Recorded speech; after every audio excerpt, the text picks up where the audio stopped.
pessoal, tudo bem? Como vão? Em primeiro lugar, é uma grande honra, um grande prazer recebê-los aqui no nosso segundo Conameta. Eu sou a Fernanda Tarkan e vou falar para vocês sobre identidade visual. Tudo que você precisa saber para se destacar na sua empresa, para que a sua empresa se destaque. Vamos lá. Há uma frase muito famosa que diz que usar as cores de maneira bem direcionada significa poupar tempo e esforço. E a gente vai ver ao longo dessa minha palestra o porquê essa frase é muito verdadeira. A gente tem 12 cores principais, com todas as suas nuances, com todos os seus tons, com todas as suas variações. E dessas 12 cores, uma pesquisa identificou 170 sentimentos relacionados a essas 12 cores. E a gente vai falar sobre eles daqui a pouquinho. As cores preferidas pelas pessoas. O azul é o líder disparado. Todo mundo gosta de azul, não tem uma pessoa que diga eu odeio azul. E eu também já vou explicar o porquê disso.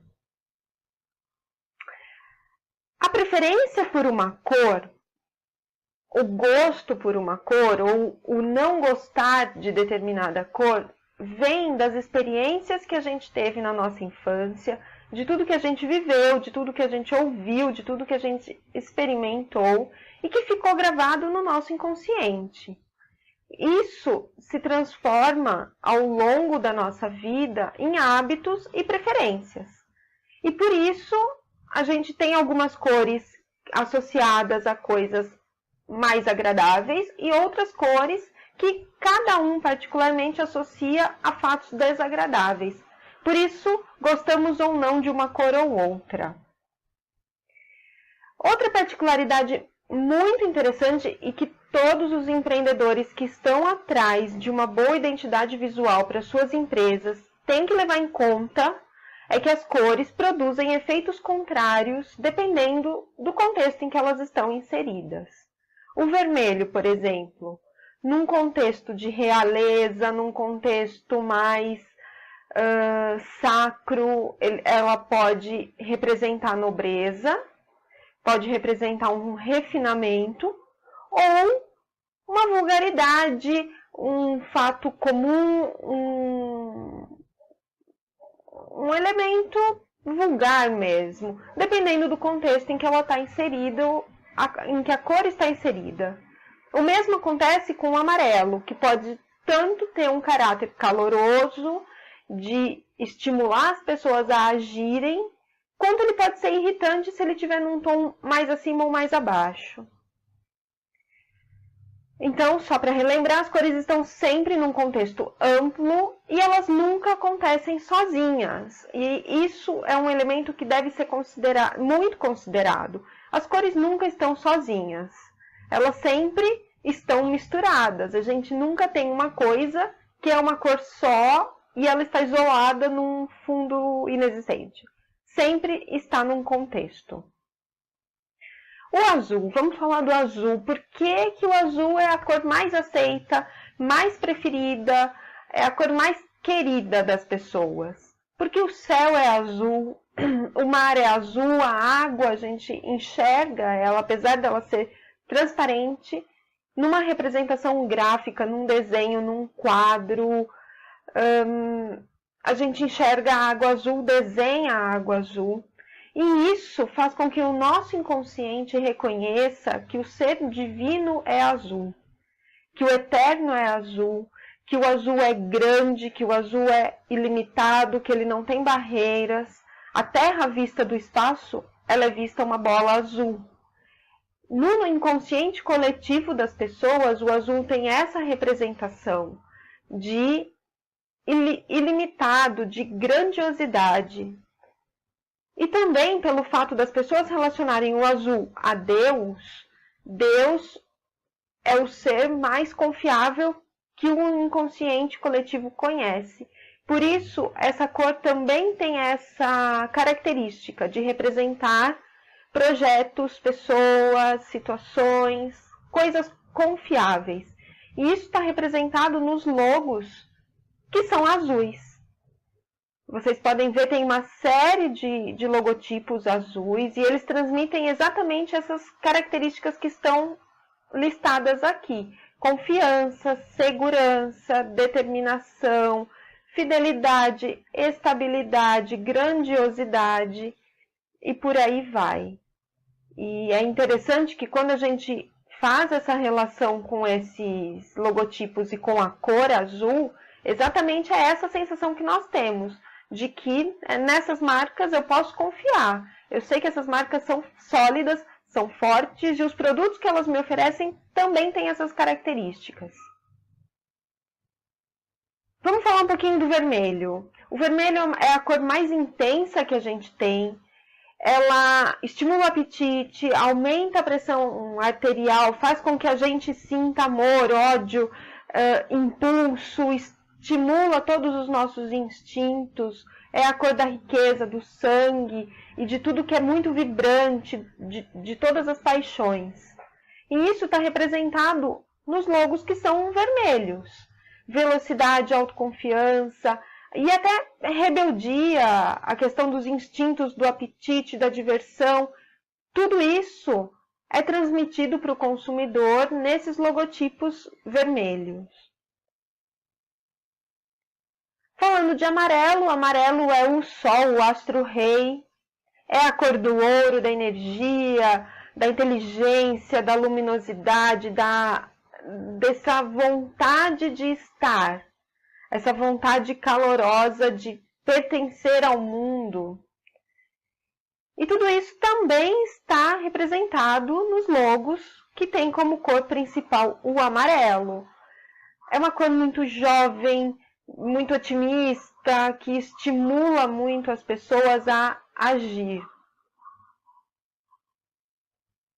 Falando de verde, a gente já passa para uma outra nuance de sentimentos.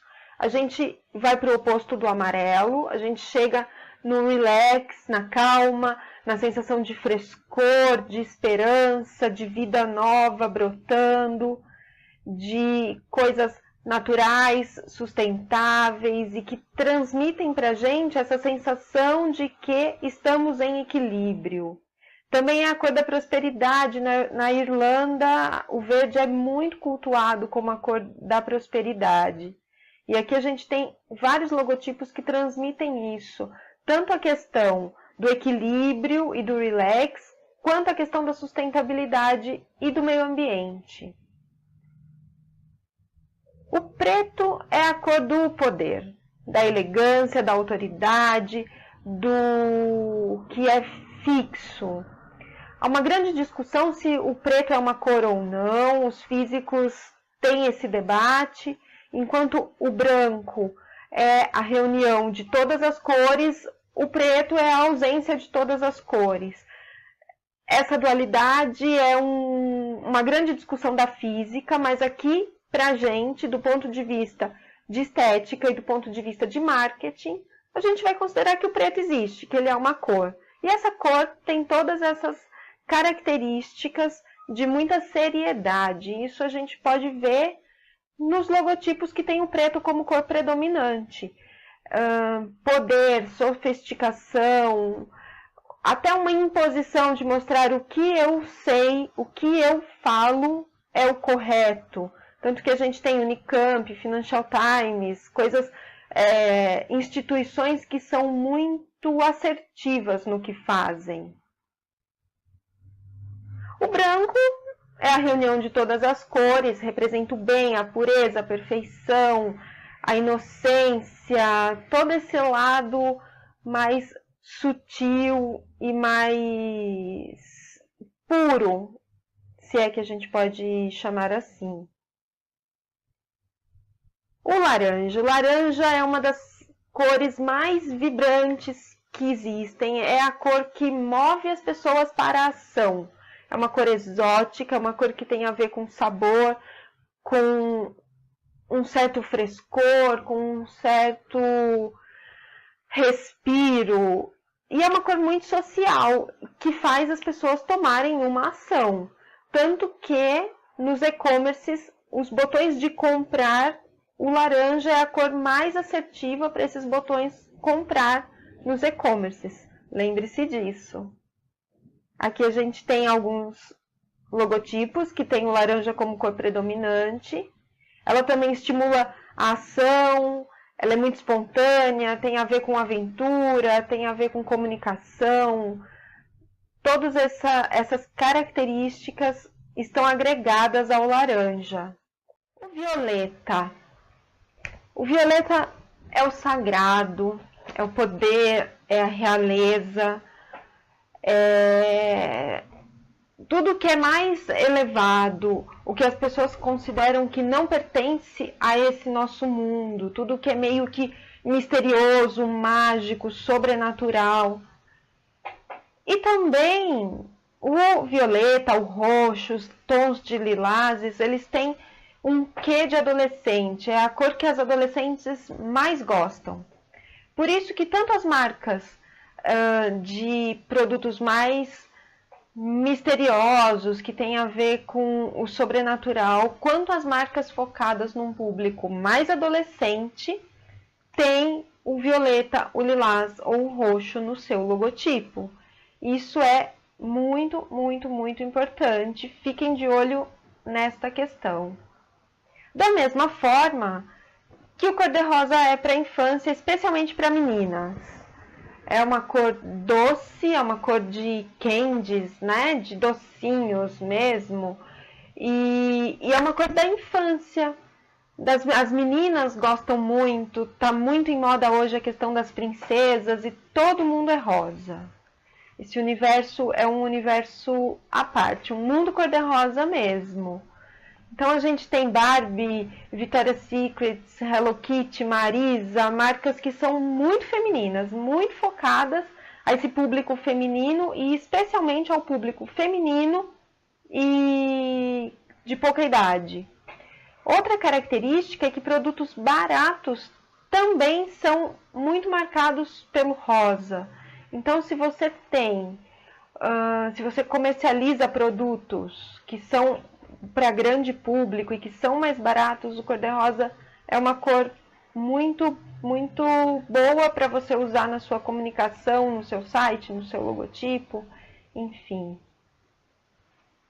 Vamos falar sobre o ouro, o dourado, a cor da fama, do luxo, da sorte, da riqueza, de tudo que é de top. É uma cor de exclusividade, de poder, de luxo. Por isso que muitas marcas de luxo usam o dourado no seu logotipo. Entre elas, Porsche, Lamborghini, chocolates Lindt. São marcas que o dourado é muito marcado para definir exatamente quem é o público que eles querem atingir. Eles querem atingir um público classe AAA para o qual a questão da exclusividade é muito importante. Esses logotipos, essas empresas, essas cores atingem diretamente esse público. Então, se você está focando esse público, fica de olho nisso. O prata, ele é um pouco parecido com o dourado, mas ele tem algumas características diferentes. Ele está muito relacionado ao futuro. Também a realeza, dinheiro, a velocidade, mas principalmente a futuro. Todo mundo lembra os filmes de espaço, especialmente das décadas passadas, tudo era prata. A roupa dos astronautas era prata, os foguetes, todos os botõezinhos ali dentro dos foguetes tinha muito prata, que é justamente para dar essa característica de futuro. A gente tem aqui algumas marcas que unem elegância e futuro, e é isso. O marrom. Marrom é a cor do aconchego, para alguns é a cor da preguiça, do antiquado, mas muito do natural, do que é de casa, do que é tranquilo, do que me traz conforto. Por isso que a gente tem algumas marcas, muitas marcas de café, muitas marcas de móveis são marrons. Ela também traz no nosso inconsciente um sentido de perfeccionismo e de organização muito fortes. Até por isso a UPS, a cor predominante dela é marrom, ainda com um pouco de dourado, para dar essa questão de assertividade, de fazer direito, de fazer brilhar. O mesmo acontece com a Louis Vuitton, são cores que trazem essa sensação de praticidade, de conforto e de organização. E finalmente a gente chega no cinza, é a cor do secreto, do tédio, do passado, da velhice, do conformismo. E nos logotipos ela traz uma sensação de conforto, de controle, de poder, do que é estático, do que já está estabelecido. Então a gente tem alguns exemplos aqui. Agora me diz uma coisa, vamos pensar numa coisa juntos. De que adianta saber toda essa questão da psicologia das cores e como elas estão presentes no nosso inconsciente, se a gente não pensa em como o grande público, os nossos consumidores, reagem a tudo isso. E é isso que a gente vai falar daqui para frente. Quase que 85% dos consumidores relatam que a cor do produto é o que faz com que elas comprem esse produto. Se o produto for da cor favorita delas ou de uma cor que as agrade, 85% das pessoas já compraram o produto simplesmente por isso. Então eu acho que esse é um dado importantíssimo, que todo mundo tem que ficar muito ligado. E se você produz objetos, produtos, artesanatos, alguma coisa assim palpável, vale a pena investir numa pesquisa com o seu público para saber quais são as cores que eles mais gostam, para que com isso você possa adaptar a sua produção e conseguir atingir um público maior e aumentar suas vendas a partir desse estudo de cores. Se você tem uma consultoria, se você trabalha com serviços, mesma coisa, faça essa pesquisa para identificar quais são as cores que o seu público mais reconhece, para você aplicar na sua comunicação, no seu site, no seu logotipo, para que você fique mais próximo do seu público, para que ele te reconheça como um par. E isso é fundamental para se manter no mercado e conquistar uma posição de liderança. Isso ainda é mais evidente quando a gente fala sobre o ponto de venda. 93% das pessoas entram numa loja, seja ela online ou física, pela aparência, pelas cores, pelos móveis, pela forma como a coisa está disposta. Então prestem muito atenção, combinem muito a cor das vitrines, tenham em mente sempre a cor do seu logotipo e criem um padrão para que o público te reconheça. É isso que está dizendo aqui embaixo, esses 80%. 80% das pessoas reconhecem a marca a partir da cor. Ou seja, vem um objeto vermelho e inconscientemente se lembram da Coca-Cola. Eu não sei, vocês já devem ter percebido. Todo comercial de banco, Itaú, ele pode ter o comercial mais diverso. Tem muitos elementos laranja naquele comercial que é para a pessoa associar a cor ao nome. Bradesco, o mesmo usando vermelho. Banco do Brasil, o mesmo usando amarelo e azul. Então são elementos importantíssimos porque o público reconhece a marca a partir da cor. 52% das pessoas não voltam a um estabelecimento quando se sentem incomodadas, quando não se sentem acolhidas, principalmente pela questão da cor, de como elas se veem naquele estabelecimento. Então, esse é um elemento muito, muito, muito importante. E cerca de 60% a 90% das pessoas reconhecem que a cor é o que fez elas decidirem uma compra muito rapidamente. Então, fiquem muito, muito, muito ligados nisso. estejam sempre com essa questão da estética e das cores em mente. E é por isso que eu quero deixar como meu último recado a questão do padrão. Criem, estabeleçam uma paleta de cores. Você tem o seu logotipo numa cor principal. Pesquise na internet. Se você não tem ajuda, tem vários sites gratuitos que você consegue montar uma paleta de cores a partir da sua cor principal. E com isso, você estabelece um padrão de trabalho. O seu público vai reconhecer a sua marca a partir dessas cores. Isso é fundamental para o seu sucesso. Mantenham esse padrão. Esse era o meu recado. Eu quero agradecer imensamente a sua participação, a sua atenção. E quero contar um segredo. Nas próximas semanas, a gente vai ter uma grande novidade aqui no portal Meta, que tem a ver com cores, com identidade visual e que eu tenho certeza que vai te ajudar muito nessas questões. Fiquem ligados e a gente se vê. Um abraço!